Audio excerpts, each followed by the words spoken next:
Now, I have a question regarding um, the Bimini Road. So you mentioned that there's leveling blocks underneath. So we know. Yes. So there's some other sites. So like somebody would point to Yonaguni in Japan. I think that Yes. there's a scientist there that's saying, "Hey, this is just a function of the way that the waves break on here, and they chip pieces of this Yeah. rock that break off cleanly, and that's why it's got that very almost like steps or like a step Yeah. pyramid kind of a look to it."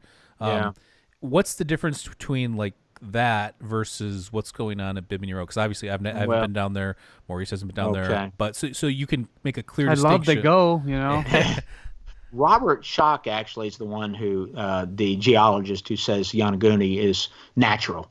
Although Schoch has kind of tempered that and said that, well, he thinks there might have been some man alteration on it.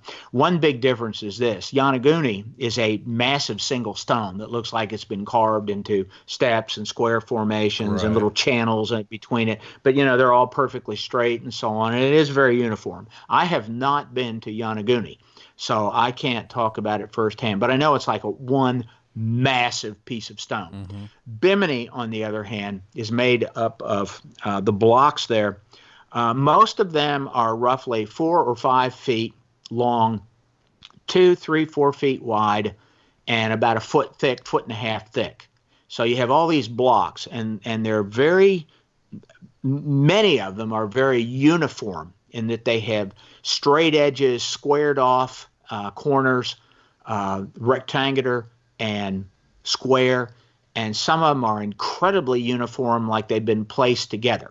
So that's the difference. It's made up of lots of smaller blocks as opposed to Yonaguni being one massive hunk of stone. Right. So the skeptics will tell you that, oh, it was all one big piece of stone, which is natural beach rock, which beach rock forms in salt water in the Atlantic Ocean.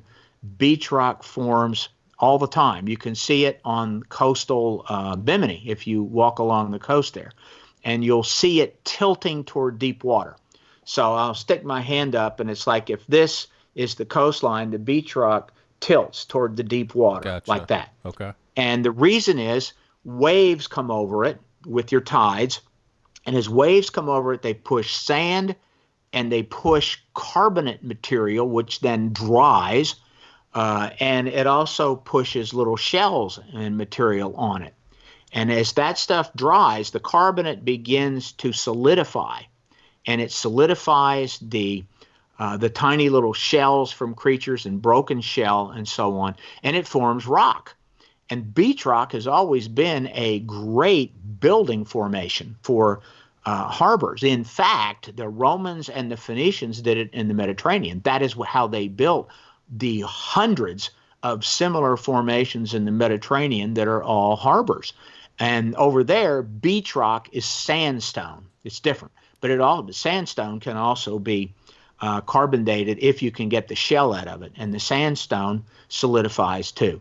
So it's a naturally occurring phenomenon. You can see it happening on the shoreline of Bimini. So skeptics said that the Bimini Road all tilts toward the deep water, but it doesn't. Even in their own publications, it doesn't. It is leveled. It's got these really we got some great photos of this, of perfectly square blocks that are like this thick, about 8 to 10 inches thick, Yeah. perfectly square, that were rammed up under and pounded, and there's wedge stones.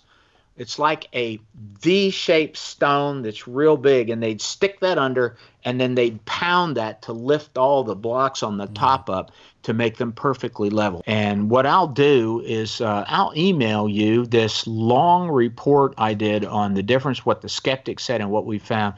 And I have probably 50 photos in there of the Bimini Road, of what's under it, and all these blocks I'm talking about. Be glad to. Yeah, I'll absolutely. send you that. That sounds interesting.